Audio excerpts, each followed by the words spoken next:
Bom dia. Antes de qualquer palavra, eu quero te fazer uma pergunta e peço que você não responda rápido demais. Quando foi a última vez que você sentiu que estava vivo de verdade? Não estou falando de respirar, não estou falando de acordar, tomar café, ir trabalhar, voltar, dormir e repetir tudo de novo. Estou falando de sentir, de perceber que o ar entrava nos seus pulmões e de se emocionar com isso, de olhar para alguém e sentir que aquele olhar significava alguma coisa, de rezar e ter a impressão, mesmo que breve, mesmo que frágil, de que alguém estava ouvindo do outro lado. Quando foi a última vez? Porque existe um tipo de morte que não aparece em certidão nenhuma. É a morte que acontece por dentro, a morte que seca os ossos da alma, a morte que transforma o coração num campo árido, onde nada floresce, onde nada nasce, onde até o desejo de que algo nasça já desapareceu. E é justamente sobre isso que Deus quer falar com você nesta manhã. Na primeira leitura de hoje, o profeta Ezequiel é levado por Deus até um vale.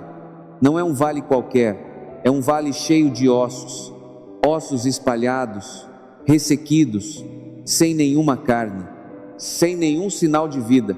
E Deus pergunta uma pergunta que parece absurda, quase provocativa: Filho do homem, será que estes ossos podem voltar à vida?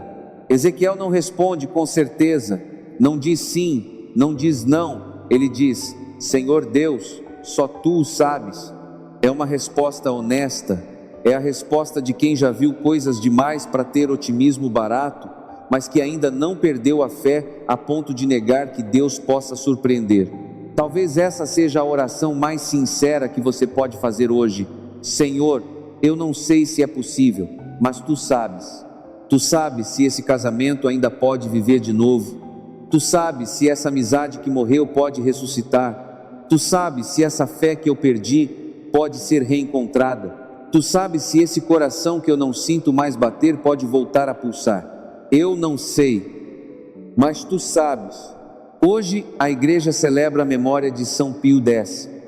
Ele nasceu Giuseppe Melchiorre Sarto em 1835, numa família pobre do interior da Itália, o segundo de 10 filhos. Quando o pai morreu, ele tinha apenas 17 anos. Poderia ter abandonado a vocação, poderia ter aceitado o emprego na prefeitura que lhe foi oferecido, mas a mãe, uma mulher simples, de mãos calejadas, trabalhou dia e noite para que o filho pudesse seguir o chamado que sentia no peito. Ele foi capelão, pároco, bispo, patriarca de Veneza e finalmente papa. E quando chegou ao trono de Pedro, escolheu como lema algo que resume tudo o que ele queria para o mundo: instaurare omnia in Cristo, restaurar todas as coisas em Cristo. Todas as coisas, não apenas as coisas bonitas, não apenas as coisas que funcionam, também as coisas quebradas, também as coisas secas, também as coisas que parecem mortas. No seu testamento, ele deixou escrito: nasci pobre, vivi na pobreza e quero morrer pobre. E morreu pobre, porque entendia que a verdadeira riqueza não é o que se acumula, é o que se entrega. São Pio X entendeu o que o Evangelho de hoje nos diz com toda a clareza: que toda a lei e todos os profetas se resumem em amar a Deus de todo o coração, de toda a alma, de todo o entendimento, e amar o próximo como a si mesmo. Ele fez do amor não uma teoria, mas uma vida inteira. E quando a vida inteira é uma resposta ao amor, até os ossos mais secos começam a ouvir. Voltemos ao vale. Deus manda Ezequiel profetizar, e Ezequiel obedece. Ele fala aos ossos, ossos secos, ossos que não têm ouvidos, ossos que não têm como responder. E mesmo assim, Ezequiel fala, porque Deus não pediu que ele entendesse, pediu que ele obedecesse. E então acontece algo extraordinário. Primeiro, um rumor, depois um estrondo. Os ossos começam a se mover, aproximam-se uns dos outros, nervos surgem, carne cresce, pele se estende, mas atenção, ainda não há vida. Os corpos estão ali, formados, completos, por fora, mas por dentro, vazios. Quantas pessoas vivem assim, com o corpo funcionando, com a rotina intacta, com a aparência de normalidade, mas por dentro, sem sopro, sem espírito, sem aquela centelha que transforma a existência em vida. E então Deus dá a segunda ordem: profetiza para o espírito, não para os ossos, dessa vez, para o espírito. Vem dos quatro ventos, ó Espírito, vem soprar sobre estes mortos, para que eles possam voltar à vida. E o Espírito vem, e eles se levantam, uma imensa multidão. Repare, foram necessárias duas profecias. A primeira recompôs a estrutura, a segunda trouxe a vida, porque Deus não quer apenas que você funcione, Ele quer que você viva. Não basta ter corpo, é preciso ter sopro. Não basta ter forma, é preciso ter fogo. E no Evangelho, Jesus confirma onde está esse fogo: no amor. Quando perguntam qual é o maior mandamento, Ele não fala em rituais, não fala em sacrifícios, não fala em observâncias. Ele fala em amar. Amar a Deus com tudo e amar o próximo como a si mesmo. Esse é o sopro que transforma ossos em gente. Esse é o vento que vem dos quatro cantos para devolver à vida aquilo que parecia morto para sempre. O amor não é apenas um sentimento, é o próprio Espírito de Deus entrando nas suas ruínas e dizendo: levanta-te.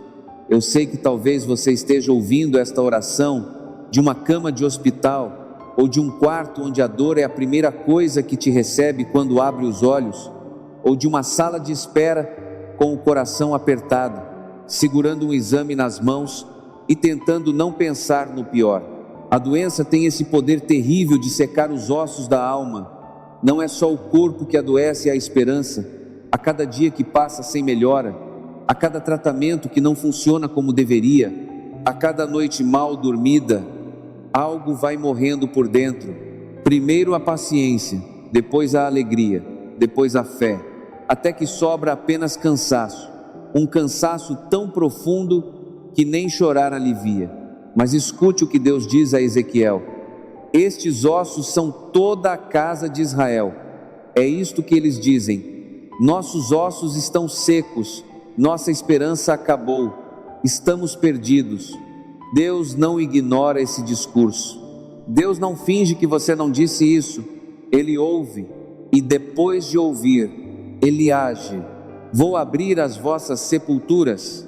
A doença pode parecer uma sepultura, mas Deus é especialista em abrir sepulturas. Ele não promete que será rápido, não promete que será do jeito que você imaginou, mas Ele promete que o Espírito dele vai entrar em você, e onde o Espírito entra, nada permanece morto para sempre. Se você está doente nesta manhã, eu peço ao Senhor que o sopro dele atravesse o seu quarto agora, que ele entre pelas frestas da sua dor, que ele alcance os ossos mais secos da sua alma e que ele te diga, do jeito que só ele sabe dizer: você vai viver. E sei que tem alguém ouvindo esta oração que carrega dentro de si um vale de ossos muito pessoal. O vale é a ausência de alguém que partiu, um pai, uma mãe, um filho, um esposo, uma amiga que era como irmã. O luto tem essa coisa estranha: por fora a vida continua, o trânsito não para, as contas não deixam de chegar, as pessoas ao redor voltam às suas rotinas, mas por dentro de você tudo parou no dia em que aquela pessoa se foi. Os ossos secaram, a esperança de ser feliz de novo parece uma ideia distante, quase absurda. E quando alguém diz, vai passar, você sorri por educação, mas por dentro pensa, não vai, esse vazio nunca vai embora. Eu não vou te dizer que vai passar, eu vou te dizer algo diferente. Eu vou te dizer que Deus não precisa que o vazio vá embora para te encher de vida outra vez. Ele é capaz de soprar o Espírito dele dentro do vazio. Ele é capaz de fazer brotar vida exatamente no lugar onde tudo morreu. Os ossos que Ezequiel viu não foram substituídos por ossos novos. Foram os mesmos ossos que ganharam vida. A mesma planície que era campo de morte se tornou lugar de ressurreição. A mesma saudade que te sufoca pode se tornar o solo de onde brota uma gratidão que você ainda não conhece, a gratidão por ter amado, por ter sido amado, por ter tido o privilégio de compartilhar a vida com alguém que agora vive em Deus. E no Evangelho de hoje, Jesus diz que o maior mandamento é amar, amar. Se você amou com tudo e a dor que você sente prova que amou, então você já está cumprindo o mandamento mais importante que existe. A dor do luto não é fraqueza, é a prova de que o mandamento do amor se cumpriu em você. E tem uma pessoa ouvindo esta oração que, se fosse honesta consigo mesma, diria: eu sou um daqueles ossos secos, não porque está doente, não porque perdeu alguém, mas porque se afastou de Deus lentamente, quase sem perceber. Um domingo sem missa se tornou um mês. Uma oração esquecida se tornou um silêncio de anos. Uma pequena escolha errada se tornou um caminho inteiro na direção oposta. E agora você olha para trás e não reconhece quem você era. Aquela pessoa que rezava com fervor, que sentia a presença de Deus, que chorava na comunhão, parece outra pessoa, uma pessoa que morreu. E no lugar dela ficaram ossos. Mas olha o que Deus faz nesta leitura. Ele não abandona os ossos. Ele não olha para aquele vale e diz: eles escolheram morrer, problema deles. Não, ele vai até o vale, ele caminha entre os ossos. Ele pergunta: por que quer envolver o profeta? Então ele supra. Deus vai até onde você está.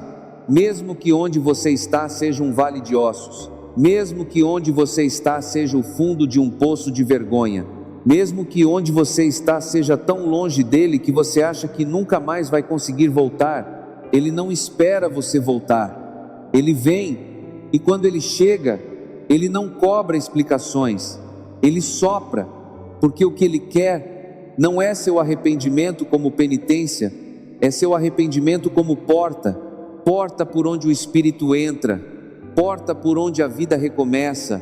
Se você se afastou, esta manhã pode ser o dia em que os ossos começam a ouvir de novo. Não precisa de nada grandioso, não precisa de uma conversão espetacular. Basta dizer: Senhor, sopra sobre mim.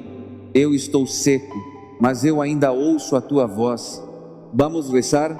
Senhor, nós somos aqueles ossos, estamos espalhados, ressequidos, sem força. Alguns de nós perderam a esperança, alguns de nós perderam pessoas que amavam, alguns de nós perderam a saúde, alguns de nós se perderam de ti e estamos aqui, neste vale, esperando sem saber ao certo o que esperamos. Mas tu sabes, tu que profetizaste sobre os ossos de Israel, profetiza sobre nós. Envia o teu Espírito dos quatro ventos, que ele entre em nossas casas, em nossos quartos, em nossos hospitais, em nossos corações endurecidos, que ele nos dê nervos novos para caminhar, carne nova para sentir, pele nova para receber o toque da tua graça e, acima de tudo, o sopro que transforma a existência em vida. Ensina-nos a amar, Senhor, não de qualquer jeito, mas de todo o coração, de toda a alma, de todo o entendimento. Ensina-nos a amar a Ti primeiro e depois ao próximo, e depois a nós mesmos na ordem certa, no ritmo certo, com a verdade que só vem de Ti. Por intercessão de São Pio X, que dedicou a vida a restaurar todas as coisas em Cristo, restaura também o que está morto em nós, não o que queremos que seja restaurado, mas o que Tu sabes que precisa ser. Amém. E agora, de pé neste vale, onde os ossos começam a se erguer. Rezemos juntos a oração que o próprio Cristo nos ensinou. Pai nosso, que estais no céu, santificado seja o vosso nome. Venha a nós o vosso reino. Seja feita a vossa vontade, assim na terra como no céu. O pão nosso de cada dia nos dai hoje.